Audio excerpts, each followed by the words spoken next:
ভগবানকে হারাই কেন আমরা? আমাদের বুদ্ধিটা কেন ভোগের দিকে যায়, ভগবানের দিকে যায় না? চারটি কারণ। খুব নূতন তত্ত্ব কথা, রামচরিতমানসে মন দিয়ে শুনতে হবে। ভগবানকে পেয়েও আমরা হারাই। আমাদের হৃদয়ে আত্মারূপে ভগবান অবস্থান করলেও আমরা ভগবান থেকে অনেক দূরে। এর কারণ কি? এর কারণ চারটি। দেখুন, সুগ্রীব ছিল সর্বহারা। সুগ্রীব ছিলেন সর্বহারা। তার রাজ্য তার বড় ভ্রাতা বালি কেড়ে নিল। কারণটা অন্য, আমি লীলায় যাব না, মূল কথাটি আমরা প্রবেশ করব সূত্র আকারে।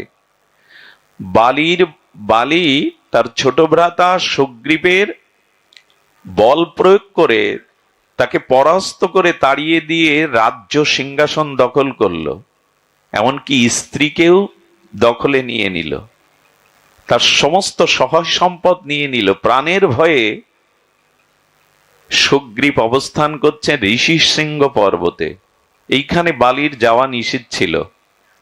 ওইখানে বসে বসে সর্বহারা হয়ে আর অনাথের মতো কাঙাল হয়ে দুঃখ ভোগ করছে। এর পরের ইতিহাস জানা।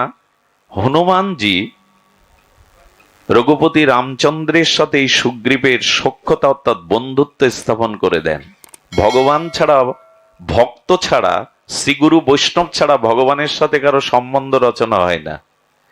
যেমন পাত্র এবং পাত্রী, এই যুবক এবং যুবতীকে পুরোহিত এসে তিথি নির্ঘণ্ট দেখে শুভ সময় যোগে ব্রাহ্মণ এসে, পুরোহিত এসে যেমন মন্ত্রের দ্বারা তাদের বিবাহ বন্ধনে আবদ্ধ করে দেয়, তারা স্বামী স্ত্রীতে রূপান্তরিত হয়, ঠিক তেমনি ভক্ত এবং শ্রীগুরু বৈষ্ণবের কৃপা ছাড়া ভগবানের সাথেও আমাদের সম্বন্ধ রচনা হয় না। হনুমানজি সুগ্রীবজির সাথে প্রভু রাঘবেন্দ্র সরকারের সাথে বন্ধুত্ব করে দিলেন। শুধু বন্ধুত্ব করলেন না, বন্ধুত্বের বিনিময়ে রঘুপতি রামচন্দ্রকে বালিকে বধ করে তার হারানো সিংহাসন, পদমর্যাদা তার স্ত্রী তারাকে তার হাতে তুলে দিলেন।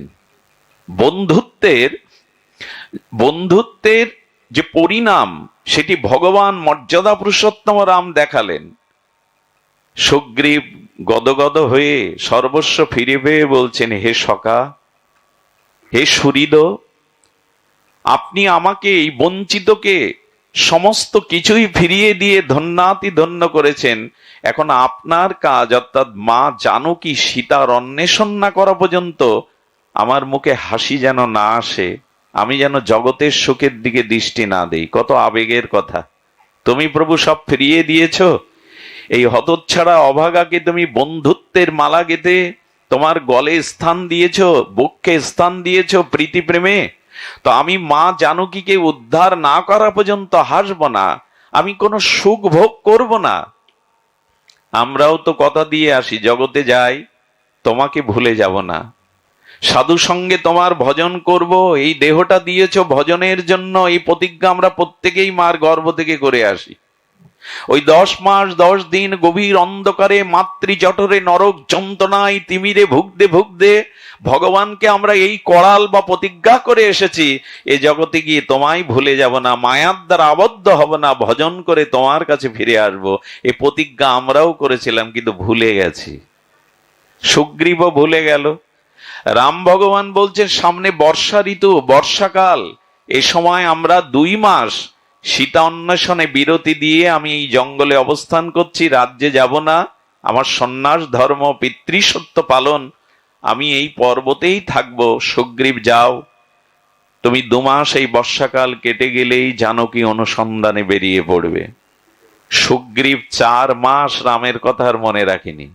স্ত্রী পেয়ে, রাজ্য পেয়ে, ধনসম্পদ পেয়ে বেমালুম ভগবানের কথা ভুলে গেল। আমাদের দুর্দশা, আমাদের বললে ভুল হলো, আমার মতো যারা মাদিস তাদেরও এই ভুল হয়, ভগবানকেই ভুলে গেলাম। আচ্ছা, ভগবানকে ভুলে গেলাম কেন? 4টি জিনিস আমাদের জীবনে যখন আসে তখন আমরা ভগবানকে ভুলে যাই। কটি? 4টি জিনিস যখনই আপনার আমার জীবনে আসবে, আমিও আপনিও ভগবান ভুলে যাব। আমাদের দুর্দশাটা তাই হচ্ছে। একটি হলো রাজ্য, একটি হলো কোষ একটি হলো পুর, একটি হলো নারী। আবার বলি, রাজ্য, কোষ, পুর, নারী। তুলসীদাস গোস্বামী রামচরিতমানসে বলছেন, আজ পর্যন্ত পৃথিবীতে যারা এই চারটি পেয়েছে তারা ভগবানকেই ভুলে গেছে সুগ্রীবের মতো। প্রথমে বলি রাজ্য। আচ্ছা, রাজ্য পেলে ভগবানকে ভুলে যায় কেউ? অম্বরীশ মহারাজ তো ভোলেনি, প্রহ্লাদ মহারাজ তো ভোলেনি, ধ্রুব মহারাজ তো ভোলেনি। আসলে এখানে রাজ্য বলতে পদের কথা বলা হয়েছে, বড় পদ মর্যাদা। এই জগতে যেই আপনি বড় কোনো পদে বসবেন, বড় পদমর্যাদা পাবেন, তখনই ভগবানকে ভুলে যাওয়ার সম্ভাবনা আপনার জীবনে তৈরি হবে।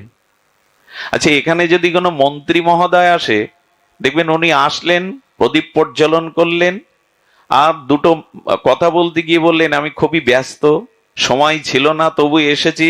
উনি এই দুটো কথা বলেই মালা চন্দন নিয়ে প্রশংসাপত্র নিয়ে চলে গেলেন। আসলে কি এত ব্যস্ত হয়নি? এত ব্যস্ত না। আপনাদের এখানে বসে হরিকথা শোনার তার রুচি, ওই পদমর্যাদায় তাকে তাড়িয়ে নিয়ে বেড়াচ্ছে। যখনই মানুষ কোনো বড় পদে বসে, প্রথমতে তার প্রভুত্ব করতে ইচ্ছা করে, আমি প্রভু। ভগবানকে প্রথমেই এই পদমর্যাদা, রাজ্য মানে পদ, কোন বড় পদ পেয়ে দেখবেন, কোন বড় পদ মর্যাদা পাওয়ার সাথে সাথেই সুগ্রীব ভুলে গেল, আমরাও ভুলে যাই। দ্বিতীয় হলো কোষ। কোষ মানে, তুলসীদাস বলছেন, কোষ মানে প্রচুর অর্থ সম্পদ যদি কেউ পেয়ে যায়। কোষ মানে যদি খুব প্রভূত অর্থাৎ বিশাল ধনসম্পদ কারো জীবনে আসতে থাকে, জানবেন যদি সে অনুরাগী না হয়, বিশেষ সদ্গুরুদেবের চরণাশ্রয় না করে, তবে এই অর্থ যখনই তার জীবনে নদীর তরঙ্গের মতো ঢেউয়ের মধ্যে আসতে থাকবে, প্রথমেই তার জীবনে ভুল হয়ে যাবে, সে ভগবানকেই বলতে চেষ্টা করবে। এর একটি কারণ আছে, ধনমদ বলে একটা কথা আছে। মদ খেলে যেমন মানুষ স্বপরিচয় ভুলে গিয়ে মাতলামি করতে থাকে, তেমন ধন আসলে ধনের একটা মতমত্ততা আসে, একটা ভোগের দিকে স্পৃহা চলে যায়। ধীরে ধীরে ভগবত স্মরণ মানন তার আর সময়ও বেড়ে যায়, সময় দিতে হয় তাকে। রামকৃষ্ণদেবের দক্ষিণেশ্বরে এক ভক্ত যেতেন, ঠাকুর ঠাকুর বলে আবেগে ঠাকুরকে প্রণাম করতেন, হরিকথা শুনতেন, মাসখানি আর আসে না। এখন একদিন গঙ্গা থেকে, ঠাকুর ঘাট থেকে উঠছেন, আর ওই ছেলেটাকে দেখছেন গঙ্গার উপরে, মানে ঘাটের উপরে ছেলেটা দাঁড়িয়ে আছে। ছেলেটা আগে ঠাকুরকে দেখলে দৌড়ে এসে প্রণাম করতো, বিনয় করে কথা বলতো। ওপর থেকে মাঝে হাত দিয়ে বলছে, কি গো ঠাকুর, কেমন আছো? রামকৃষ্ণদেব বললেন, দেখ, ও হঠাৎ কিছু টাকা পয়সা পেয়ে গেছে। কি গো ঠাকুর, কেমন আছো? তো ঠাকুর বললেন, দেখ, হঠাৎ ওর কিছু ধনসম্পদ হয়ে গেছে। অতিরিক্ত টাকা পয়সা ধনসম্পদ যখন আসতে থাকে, মানুষের ভোগের দিকে তরঙ্গ চলে যায়, ভগবানই বাদ পড়তে থাকে। এই জন্য ভক্তদের প্রার্থনা, ততটুকু দিও যতটুকু তোমাকে স্মরণ থাকে প্রভু, ততটুকু দিও। আপনারা জানেন, আমাদের পশ্চিম বাংলায় জগৎখ্যাত একজন চলচ্চিত্রকার এসেছিলেন। সৌভাগ্যবশত তার জন্মভিটা আমাদের এই বঙ্গদেশে, সত্যজিৎ রায়। ওনার নায়ক বলে উনি একটা সিনেমা উত্তম কুমারকে দিয়ে তৈরি করেছিলেন। ছোটবেলায় আমি যে কতবার দেখেছি, উত্তম কুমার যখন নায়ক বনে গেলেন, চারিদিকে যশ খ্যাতি অর্থ বাড়ি গাড়ি বাড়তে থাকলো, একটা স্বপ্নের ছিন দেখিয়েছিলেন উনি। সেই স্বপ্নেতে দেখছে টাকা উড়ে উড়ে পড়ছে উত্তম কুমারের গায়ে, ওই টাকার স্তূপের মধ্যেও ডুবে যাচ্ছে, বাঁচাও বাঁচাও বলে চিৎকার করছে। অতিরিক্ত ধনসম্পত্তি এলে যদি ভগবত ভজন না থাকে, সাধুগুরুর সেবা ভাবনা না থাকে, তবে জানবেন এই অর্থ ভগবান আপনাকে ভুলিয়ে দেবেই দেবে। অর্থ আসুক, অর্থটা যদি ভগবত কর্মে অর্থাৎ ভজন কর্মে, অর্থ আসছে আপনার ভজনও হচ্ছে, পতনের সম্ভাবনা নাই। অর্থ যদি মঙ্গল কাজে, দশের কাজে, কল্যাণের কাজে, সাধু বৈষ্ণব ভগবত সেবার কাজে লাগে, তখন ওই অর্থ পতনের কারণ হয়ে দাঁড়ায় না। রাজ্য, কোষ, দ্বিতীয় হলো পুর। খুব মন দিয়ে শুনতে হবে, আমাদের ভগবান ভুলে যাওয়ার এই চারটে হলো এই চারটেই হলো ভগবানকে ভুলে যাওয়ার মন্ত্র। পুর মানে সংসার, দেহ গেহ। যখনই আপনার সংসারের স্ত্রী পুত্রের প্রতি অতিরিক্ত আসক্তি এসে যাবে, সংসারের প্রতি, পুত্র পরিজন স্ত্রীর প্রতি অতিরিক্ত ঘোর আসক্তি এসে যাবে, আমার স্ত্রী, আমার পুত্র, আমার দেহ, আমার সংসার, তখনই ভগবান বাদ পড়ে যাবে। আচ্ছা, আজকে যারা গৃহ থেকে এই ভাগবত শ্রবণের জন্য এসেছেন, যত এই ভাগবত অনুষ্ঠানের দিকে এগিয়ে এসেছেন, তত আপনার বাড়ি পেছনে পড়ে গেছে কিনা? আর এইখান থেকে পাঠ শেষে যখন আপনি নিজের গৃহের উদ্দেশ্যে রওনা দেবেন, তখন এই ভাগবত পরিমণ্ডল পিছিয়ে পড়বে কিনা? তো যত স্ত্রী পুত্র দেহ গেহ রূপ যৌবনের প্রতি আসক্তি যাবে, তত জানবেন আপনার চিত্ত ভগবান হতে দূরে সরে যাচ্ছে। নিজেকে সাজিয়ে কি করবেন? নিজেকে বিজ্ঞাপন করে কি করবেন? এ দেহে এখন লিভার নষ্ট হয়ে গেলে, কিডনি নষ্ট হয়ে গেলে, ক্যান্সারের জাম ধরা পড়লে, এ সৌন্দর্য আপনি প্লাস্টিক সার্জারি করেও রাখতে পারবেন না। অতিরিক্ত আসক্তি সংসারের প্রতি, এগুলি ভগবানকে ভুলে যাওয়ার প্রধান কারণ। সুগ্রীবের তাই হয়েছিল, স্ত্রী পেয়ে, নাচ গান এগুলি পেয়ে। কোথায় রাম? কোন ভগবানকে আমি কথা দিয়েছি? কোন ভগবান আমার জন্য অপেক্ষা করছে? একথা ভুলেই গেল। আমাদের রামায়ণ মহাভারত গল্প গাথা নয়, এগুলো আমাদের জীবন দর্শন।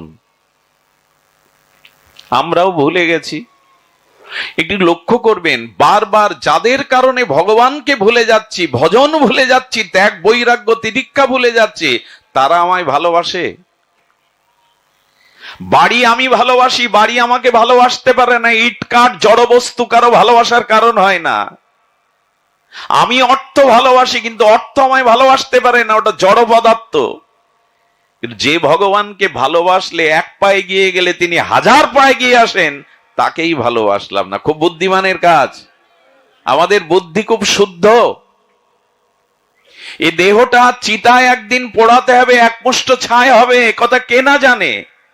মাটির নিচে দিলে অসংখ্য কীট আমার দেহটা কুরে কুরে খাবে। আর সিগাল কুকুরে যদি বেয়ারিশ কোনো লাশ খায়, পরের দিন বা দুদিন পরে তাদের উদরে মলমূত্র তৈরি হবে আমার এই দেহটা। একে বিজ্ঞাপন করার কি আছে? এতে এত সাজানো গোছানোর, এর প্রতি এত মোহের কি আছে? যখনই মোহ এলো, ভগবানের প্রতি অনুরাগ চলে গেল। এগুলো শুনি বটে, কিন্তু আমাদের ওই যে ভজন না করলে বুদ্ধি আসবে না। মাঝে মাঝে দেখবেন ঘরের মা ঠাকুরমারা শান দিত, যে কাঁচি আছে, দা আছে, তাই না, শান দিত পাথরে বালি দিয়ে। কেন? ও ধারটা নষ্ট হয়ে গেছে। তো ভগবানের কথা এই জন্য শুনতে হবে, ভজনেই শুনতে হবে। আমার বুদ্ধিটা ধার নষ্ট হয়ে গেছে, বুদ্ধি কাজ করছে না, এটা ধার দিতে হবে ভজনের দ্বারা, সাধু সঙ্গের দ্বারা, হরি কথার দ্বারা। এই জন্য অতিরিক্ত আসক্তি জীবনে পতনের কারণ। ফেসে যেতে হবে। সব থেকে বড় দৃষ্টান্ত বহুবার দিয়েছি, উড়নাব, মাকড়সার জাল। মাকড়সা কি করে জানেন? ঈশ্বর ওদের একটা প্রভূত শক্তি দিয়েছেন। ওরা গাল থেকে লালা সৃষ্টি করতে পারে। ওই লালা বাইরে শিল্পের মতো জাল বুনতে পারে, আবার ওই জালটা ভেতরে গ্রহণও করতে পারে। ভগবান যেমন সৃষ্টি করে, স্থিতি পালন করে, আবার মহাপ্রলয়ভূত করতে পারে। মাকড়সার মধ্যে লালা আছে, জাল সৃষ্টি করে, আবার ওই লালাটা জালটা নিজের ভিতরে গ্রাস করে নিতে পারে। আচ্ছা, মাকড়সার জাল বনে কেন বলুন? সুখে থাকবে বলে। আমরা ঘর বাঁধি তো, ওরা জাল বনে রাজত্ব করবে বলে, সুখে থাকবে বলে। কেমন শিল্পের মতো সুতো দিয়ে জাল করে, ও আপনি আমি পারবো না। নিখুঁত ভাবে জাল বনে, আর ওর মধ্যেও রাজত্ব করতে থাকে, বাচ্চা পাড়াই, সুখেই থাকবো। একদিন কি হয় জানেন? ওই সুখের জালে আটকে ওই মরে যায়। চারিপাশে তাকিয়ে দেখুন, দৃষ্টান্ত পাবেন। ঘরের কোণে তাকিয়ে দেখুন, ওই সুখের রাজ্যে ও শুকিয়ে মারা যায়। আর যাদের সুখের জন্য জাল বনেছিল, তারা কি করে জানেন? ওই মাকড়সার মধ্যে যে পদার্থগুলো আছে শরীরের, কুরে কুরে খায়। কোনো শুকনো মরা মানে মাকড়সার গায়ে হাত দিয়ে দেখবেন ওর ভেতরে কোনো বস্তু আর বাকি নেই। যাদের জন্য করেছিল তারাই কুরে ঘুরে খায়। এ সংসারে কারা ব্যথা দেয়, কারা দুঃখ দেয়, কারা আমার কাছ থেকে সব কেড়ে নেয়? যাদের জন্য জীবন যৌবন উৎসর্গ করে দিয়েছি। এই জন্য ঠাকুর মশাই বললেন, স্ত্রী পুত্র বান্ধব যত, মরি যাই শত শত, আপনারে হও সাবধান। এমন স্ত্রী পুত্র ঘর পরিবার অনেকবার পেয়েছো, সাবধান হওনি তুমি। আর আমাদের সাবধানতা এসেছে, আমরা আর সাবধান হয়েছি। এই জন্য অতিরিক্ত পুর অর্থাৎ দেহ গেহ স্ত্রী পুত্র পরিবার আছে, কর্তব্য করতে হয়, টাকা রোজগার চাকরি ব্যবসা করতে হয়, ওদের দায় দায়িত্ব পালন করতে হয়, কিন্তু অতিরিক্ত আসক্তিতে মিশতে যেও না, ফাঁদে পড়ে যাবে। ফাঁদে তো পড়েই গেছি। সুধীজন, চতুর্থটা হলো নারী। কটা বলা হলো? রাজ্য, কোষ, পুর, নারী। এখন নারী শব্দের অর্থ কি মায়েরা? তা নয় মা। নারী ভগবানকে ভোলা, এখানে নারী শব্দের অর্থ শুধু মায়েরা মেয়েরা না, খুব ধ্যান দিতে হবে। নারী শব্দটা শুধু মেয়েরা মায়েরা না, এখানে নারী শব্দের অর্থ করেছেন, দেখুন, নারী এই শব্দের অর্থ করেছেন হলো কাম। এখানে নারী বলতে শুধু মেয়েদের মায়েদের বোঝানো হচ্ছে। নারী শব্দের অর্থ হলো কাম। যেখানে কাম সেখানে রাম থাকতে পারে না, যেখানে রাম সেখানে কাম এসে দাঁড়াতে পারে না। দিন রাত একসাথে হয়তো, রাতে কি সূর্য উদয়ের সম্ভাবনা আছে আকাশে এখন? যেখানে কাম সেখানে রাম নাই, আর যেখানে কাম সেখানে রাম এসে দাঁড়াতে পারে না। এখানে এখন রাম কথা হচ্ছে, এই জন্য আমাদের কারো মনে এখন কাম স্থান পাচ্ছে না। এই জন্য নারী শব্দের অর্থ হলো কাম। পুরুষ বা নারী হোক, যদি দেহ ভোগের কামের পর্যায়ে কেউ চলে যায় আসক্তিতে, জানবেন পৃথিবীর সব থেকে বড় ভগবানকে ভুলিয়ে দেওয়ার এটাই হলো যন্ত্র, কাম। আর মানুষ তো এখন আমরা ছুটছি। আশ্চর্য হতে হয়, কেউ যদি আমাকে বলে দাদু কেমন আছেন, আমার ভেতরে রাগ হয় যে আমি কি দাদুর মতো এত বুড়ো হয়ে গেছি? আরে ভাই বল, তার মানে এখনো অনেক কামনা আর ইচ্ছা আছে বলেই তো বুড়ত্ব মেনে নিতে চায় না। 70 বছর বয়স হয়েছে, ব্রতের মাস, চুলকালি করতে হবে? আচ্ছা, এর মানে কি বলুন তো?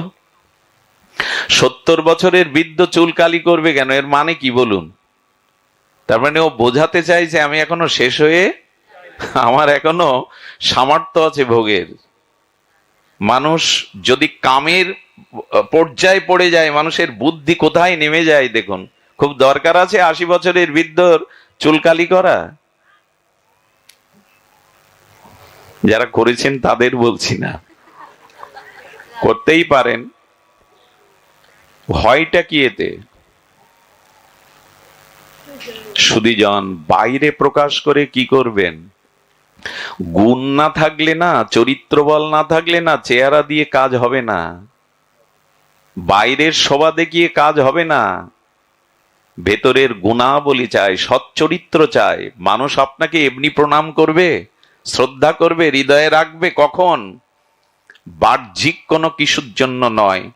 এই জন্য এই দুষ্পরিণীয় কাম, যখনই নাম ছেড়ে দেবেন, যখনই ভগবত চিন্তা ছেড়ে দেবেন, এই কাম এসে আপনাকে গ্রাস করবে। আর যখনই কাম আসবে, জানবেন এর থেকে অভিশপ্ত বস্তু জগতে নাই। সুধীজন, এই কামের হাত থেকে রক্ষা আবার ভগবানের নাম ছাড়া কোনো উপায় নাই। লক্ষ হীরার মতো, লক্ষ হীরা নাম কেন জানেন? 1 লক্ষ হীরা একত্রিত করলে যে জ্যোতি প্রকাশ হয়, এই লক্ষ হীরা পতিতার রূপে এরকম জ্যোতি ছিল। রামচন্দ্র খান পাঠিয়েছিল বেনাপোল জঙ্গলে ঠাকুর হরিদাসকে চরিত্র হনন করে, ওকে কলঙ্কিত করো, এখান থেকে তাড়াও।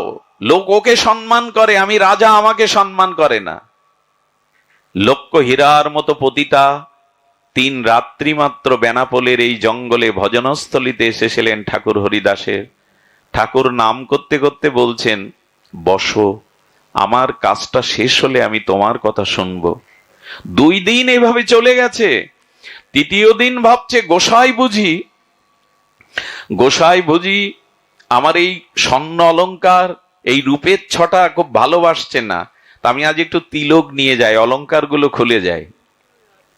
তিলক নিয়েছেন, গেরুয়া রঙের শাড়ি পরেছেন, আর উনি তুলসী বড় ভালোবাসেন, এসে তুলসীকে প্রণাম করে বসেছে।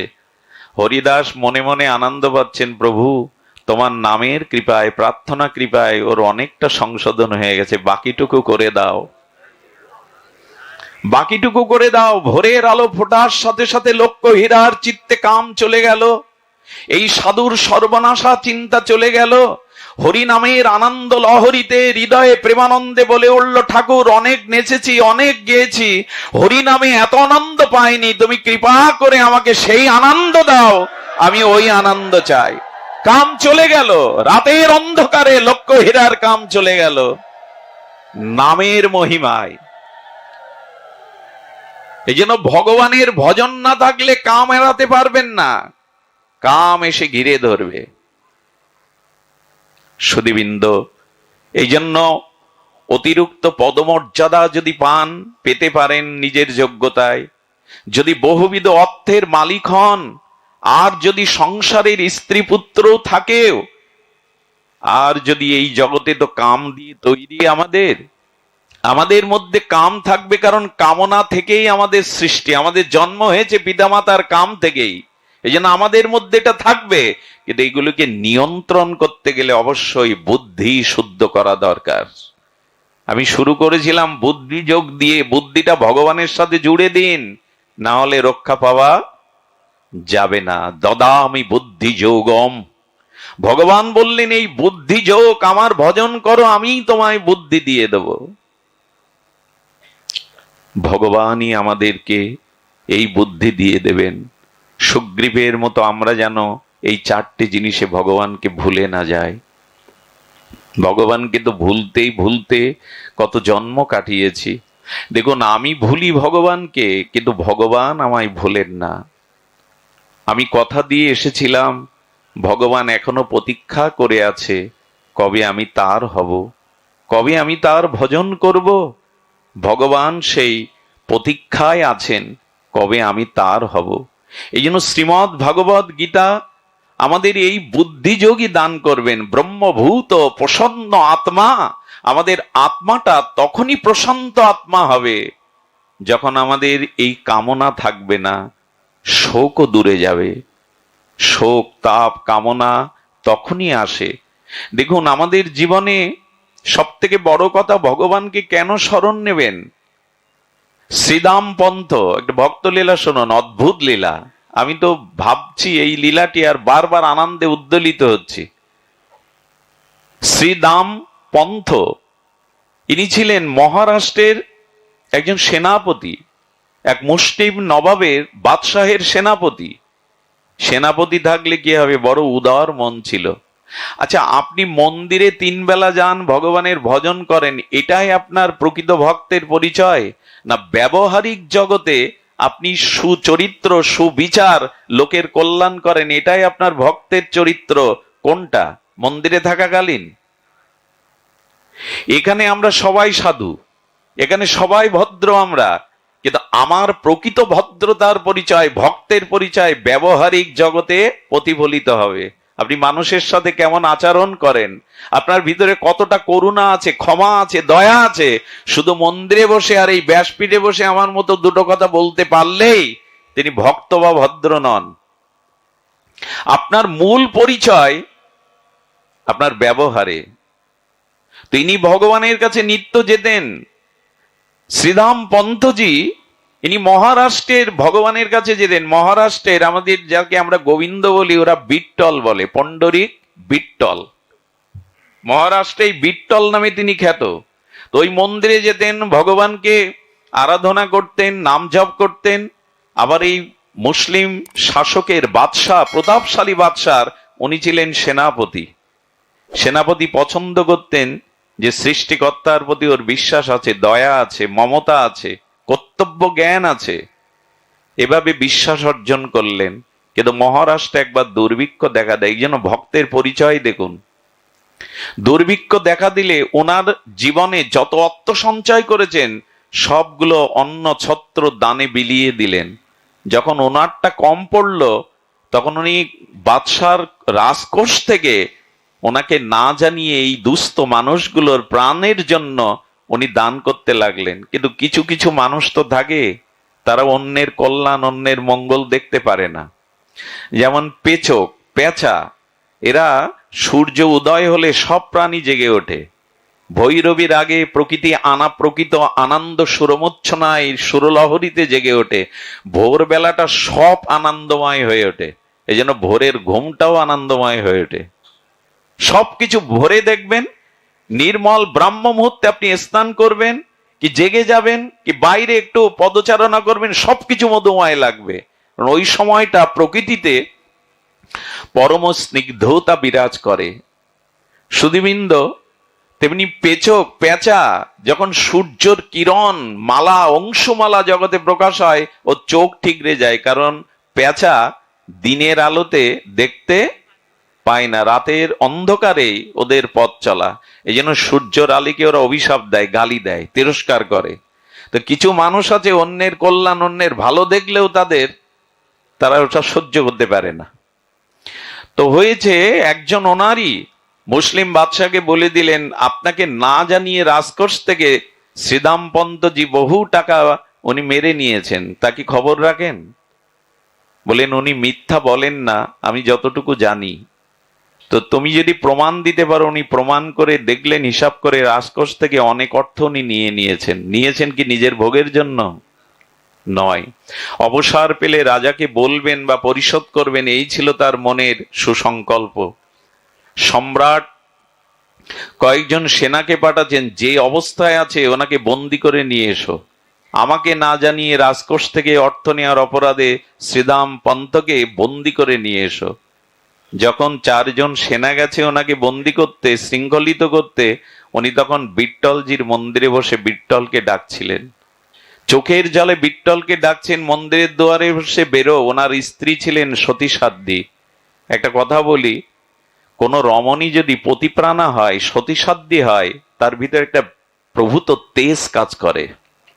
উনি এই তেজের দ্বারা, ওনার সতীত্বের তেজের দ্বারা উনি এসে বলছেন, খবরদার, এইখানে দাঁড়াতে হবে আপনাদের। উনি ঈশ্বরের উপাসনা করছেন, আরাধনা করছেন, আরাধনা সমাপ্ত না হলে ওনাকে নিয়ে যাওয়া। আচ্ছা, সেনারা ওনার কথা মানবেন, কিন্তু সতী তো, সতীত্বের তেজক্রিয়ায় উনি যেভাবে বললেন কথাটা, সে কথাটা ওরা মানতে বাধ্য হলো। এই জন্য সতী সাধ্যী কুলবতী রমণী যারা, তাদের শব্দের মধ্যে একটা শক্তি সঞ্চার থাকে। যারা ভজন করে তাদের মধ্যেও একটা বাক্যের মধ্যে একটা শক্তি সঞ্চারিত হয়, একে তেজ বলে, আধ্যাত্মিক তেজ। তাদের সামনে অন্যায় কর্ম করতেও অনেক বড় বড় মানুষরা শঙ্কিত হয়, এর সামনে এই কাজ করা যাবে না। ভজনের তো একটা প্রভাব থাকবে, সতীত্ব একটা প্রভাব থাকবে। সেই সতীর তেজক্রিয়া বাক্যের দ্বারা ওরা স্তিমিত হয়ে প্রার্থনা করে চোখের জলে যখন শ্রীদাম পন্তজি বেরোলেন, তখন শৃঙ্খলিত করে ওনাকে নিয়ে যাওয়া হচ্ছে। যখন যাচ্ছেন, রাজস্থানের মহারাষ্ট্রের পথেই বিট্টলজির মন্দির দেখেছেন। আহা, এই হলো ভক্তির মহিমা। সেনাদেরকে বলছেন, আমাকে 2 মিনিট সময় দাও, আমি আমার বিট্টলজিকে একটু দর্শন করে প্রণাম করে যাই। হাতে আমার শিকল থাকুক, আমি অপরাধী। বিট্টলজির সামনে গিয়ে মনে মনে বলছেন, প্রভু, কেউ না জানুক, তুমি তো জানো। এই অর্থ আমি আত্মসাতের জন্য ব্যয় করিনি।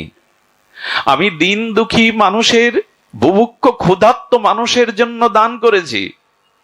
তবে কাঁদছি কেন জানো? মুক্তি পাওয়ার জন্য না। কাঁদছি কেন জানো? নিজেকে নিরপরাধ প্রমাণের জন্য না। তোমার কাছে নিবেদন নেই, সাজা যদি কিছু দিতে হয়, পেতে হয়, তুমি আমায় দাও। অন্যের সাজা যেন আমাকে পেতে না হয়। যদি সাজা পেতে হয়, তুমি আমায় দাও, আমি বুক পেতে নেব। ভক্ত তো এরকম প্রার্থনা ভগবানের কাছে, চোখের জলে বুক ভিজিয়ে তার পুণ্ডরীক কে যখন এভাবে বিট্টলজিকে ডেকেছেন, ভগবানের হৃদয় বিগলিত হয়ে গেছে। একটা কথা বলি, ভগবান সবকিছু সহ্য করতে পারেন, উনি তো ধীর গম্ভীর, কিন্তু ভক্তের চোখের জলটা ভগবানের হৃদয়কে উতাল পাতাল করে দেয়। ভগবান বড় বিগলিত হয়ে যায়। ভক্তের চোখের জলে এমন ক্ষমতা আছে, ভগবানকে বিগলিত করে দেয়, উচ্ছ্বসিত করে দেয়। ভগবান স্থির থাকতে পারেন না। সুধীজন, ওনাকে মন্দির থেকে বেরিয়ে আসার পরে যখন নিয়ে যাওয়া হচ্ছে, এর মধ্যে কি হয়েছে জানেন? সাক্ষাৎ গোবিন্দ ব্যক্তির রূপ ধরে ওনার বহু আগে পৌঁছে গেছেন এই বাদশার কাছে। বাদশাকে গিয়ে বললেন, আমাকে শ্রীধাম পন্থজি পাঠিয়েছেন, উনি রাজকোষ থেকে যা অর্থ নিয়েছেন পরিশোধের জন্য আপনার কাছে আমার দ্বারা পাঠিয়েছেন, আপনি গ্রহণ করুন, আপনি গ্রহণ করুন। উনি যে পাত্রে ওই এনেছেন, সে পাত্র উজ্জ্বল আলোয় ভরে গেছে, চিকমিক করছে। বলছে, আছে কি ওর মধ্যে? বলে, আপনি নিজে দেখুন। খানজানিকে যিনি এই অর্থের হিসাব রক্ষক, তার কাছে বললে, দেখো, বলে এই তো সব মোহর। বলে, এর একটাও আমাদের রাজকোষে নেই, এত দামি মোহর। বলেন, সবটুকু নিয়ে নিন, আমাকে শ্রীপান্তজি পাঠিয়েছেন, আপনি সবটুকু নিয়ে নিন। রাজা লক্ষ্য করছে, অনেক মানুষ দেখেছি, কিন্তু এমন মানুষের সৌন্দর্য তো চোখে পড়েনি কখনো। কণ্ঠ এত মধুর হতে পারে, চোখ এত পদ্মের কোষের মতো হতে পারে। ওকে দেখে আমার এত আকর্ষণ হচ্ছে কেন? ওকে দেখে কেন আমার এত ভালো লাগছে? বলো, তুমি ওর কি হও? কি হয় জানেন? আমি শ্রীপান্তজির দাস। আমি ভগবানকে ভালোবাসুন, ভগবান আপনাকে দাস, ভগবান আপনার দাস হয়ে তিনি আপনার প্রভু হবেন। দেখুন, এই জগতে আপনি যার বাড়ি মজুরি খাটেন না, যার দাসত্ব করেন, সে আপনার উন্নতি চায় বটে, কিন্তু কোন মালিক কি চায়, কোন মহাজন কি চায় দাস আমাকে ছাপিয়ে যাক? কোনদিন চায় না। কিন্তু ভগবান বলছে, যে আমার ভক্ত হয়, আমি তার দাস হয়ে তাকে আমি মাথার মুকুট করি, আমি দাস হই তাকে আমার মাথার মুকুট করি। ভক্ত মেরা মুকুটমণি, মে ভক্ত কা দাসু। ভগবান বললেন, ভক্ত আমার মাথার মুকুটমণি, আমি ভক্তের দাস হয়ে যাই। সুধীজন, তাকে ভালোবাসলাম না আমরা। সম্রাট বাদশাহ তখন বলছেন, তোমার মতো মানুষ আমি তো দেখিনি। সুধীবৃন্দ বললেন, এবার অনুমতি দিন, আমি ফিরে যাই। অনুমতির পরপরই যখন ফিরে গেলেন, সঙ্গে সঙ্গে 4 জন সেনা এই শ্রীপান্তজিকে, শ্রীধাম শ্রীপান্তজিকে যখন হাত বেঁধে এনেছে, বলে, করেছো কি তোমরা?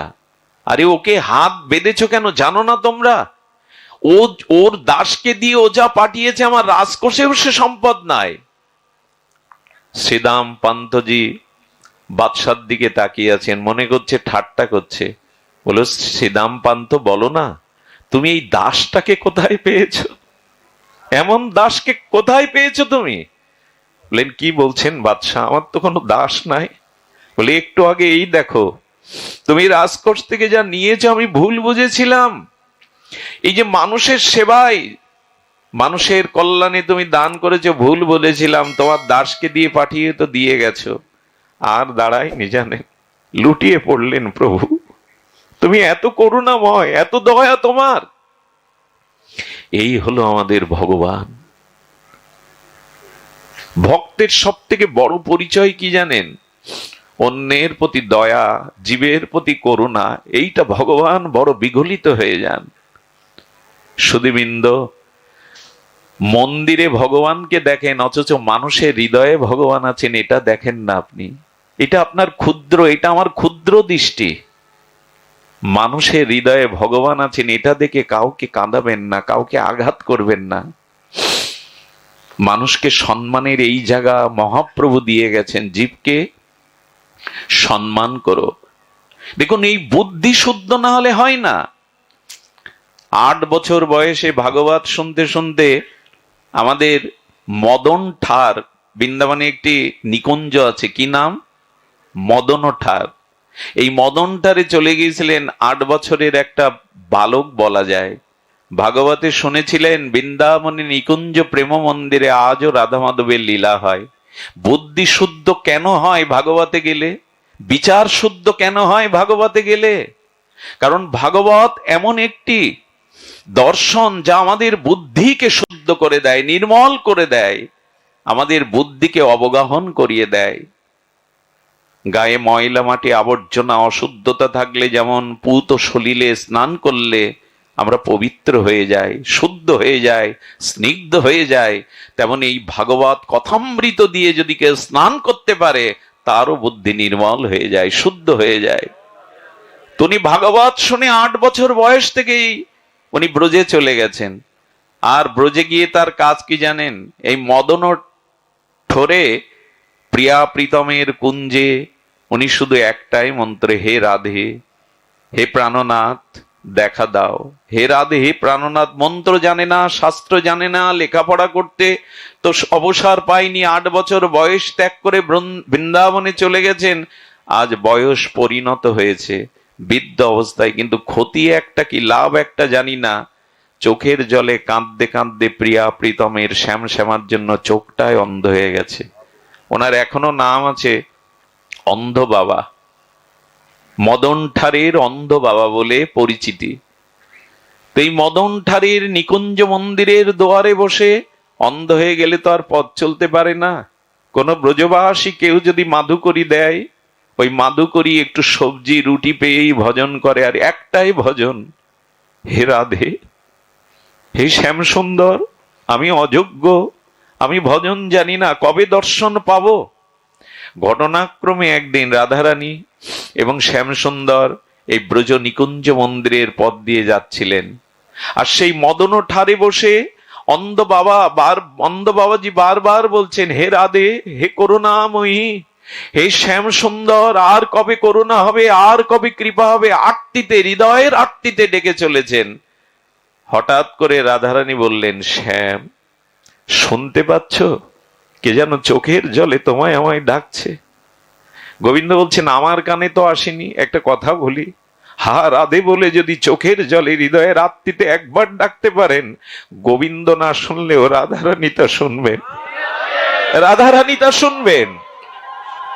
রাধারানীর চিত্তটা বড় বিগলিত চিত্ত।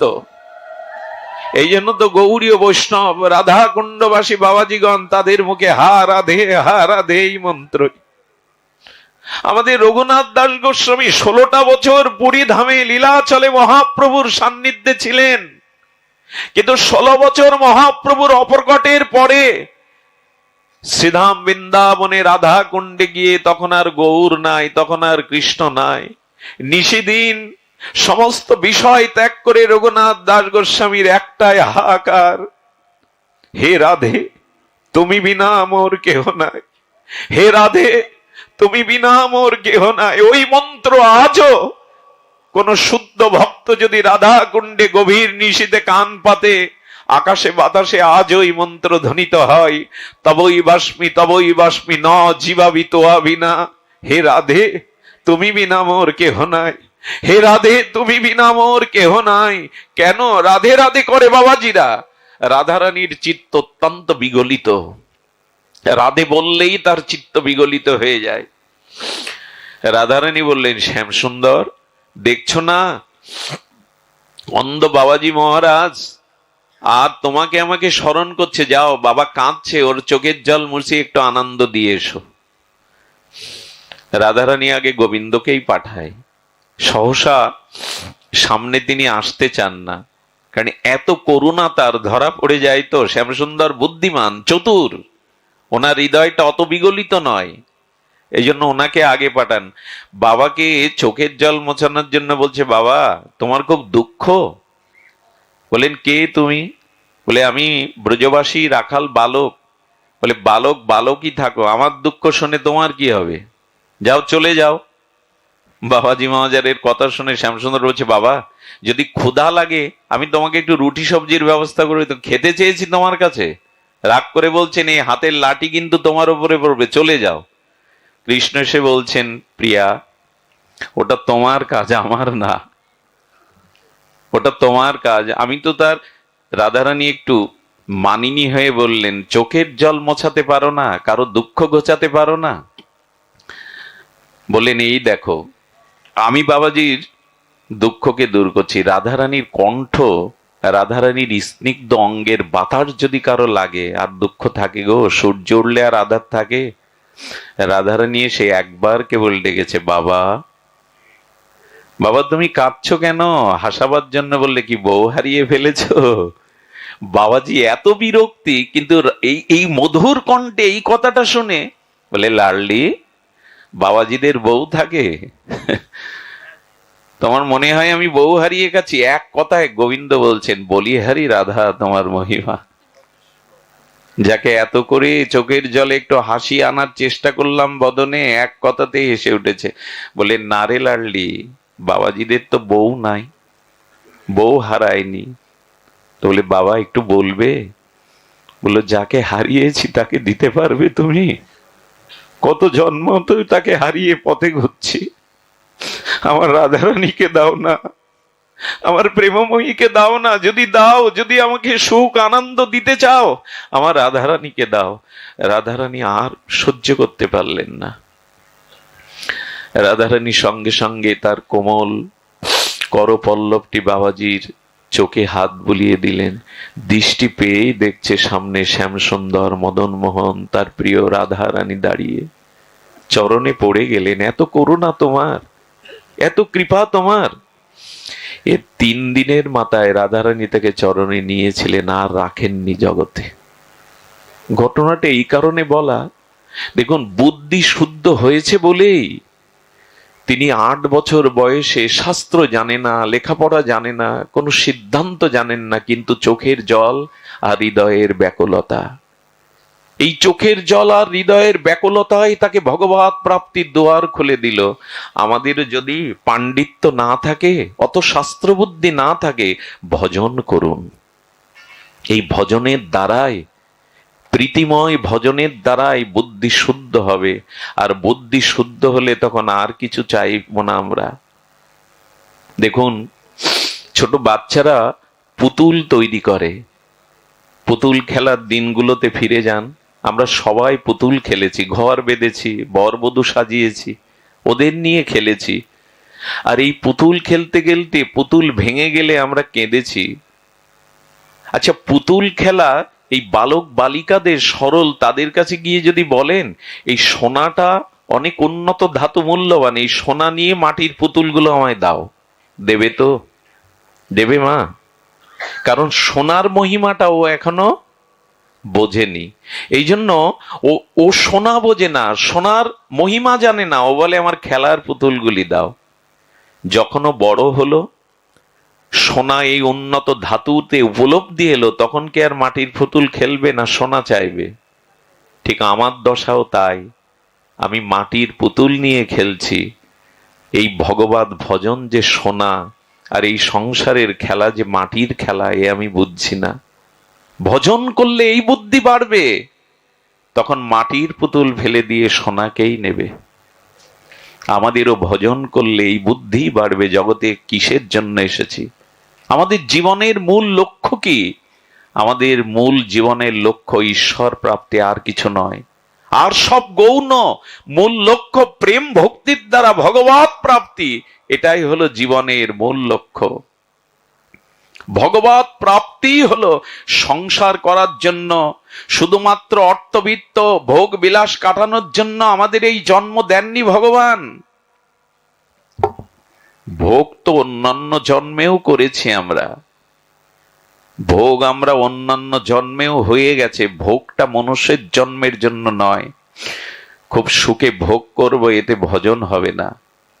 আমাকে আজ অনেকেই খুব শাসন করছে। গতকাল অন্নকূটে আমি 2 জায়গায় দুপুরে গেছি, ঠিকভাবে স্নান আহারেরও সময় হয়নি। রাতে আপনাদের এখানে কোথায় বাপিদা শ্যামলদা নিয়ে গেছে, কোথায় সেই নবগ্রাম, কোথায় বাড়ি ফিরতে তো রাত 4টে 4:30। আজ আবার এখানে যেতে খুব সুখে থাকলে না, আপনাদের দর্শন তো পাওয়া যাবে না, আপনাদের ভক্ত সঙ্গ তো পাওয়া যাবে না। দেহটাকে তো শুকর কুকুর জন্মেও সুখ দিয়েছি, ভোগ দিয়েছি, তো ভোগের জন্য তো এই জন্ম পাওয়া নয়, এটা ত্যাগের জন্ম। দেবতারাও এই জন্ম পান, দেবতারাও এই জন্ম প্রার্থনা করেন, কবে দুর্লভ মনুষ্য জন্ম পেয়ে ভগবত ভজন করতে পারবো, সেই জন্মটা ভোগের পেছনে লাগিয়ে দেব। বুদ্ধি শুদ্ধ হয়নি আমাদের। বুদ্ধি শুদ্ধ হলে ওই শিশু, ওই বালক বালিকা পুতুল ফেলে সোনা নেবে কখন? যখন বয়ক্রমে তাদের বুদ্ধি বৃদ্ধি পাবে, তখন জানবে মাটির মূল্য থেকে সোনার মূল্য অনেক বেশি।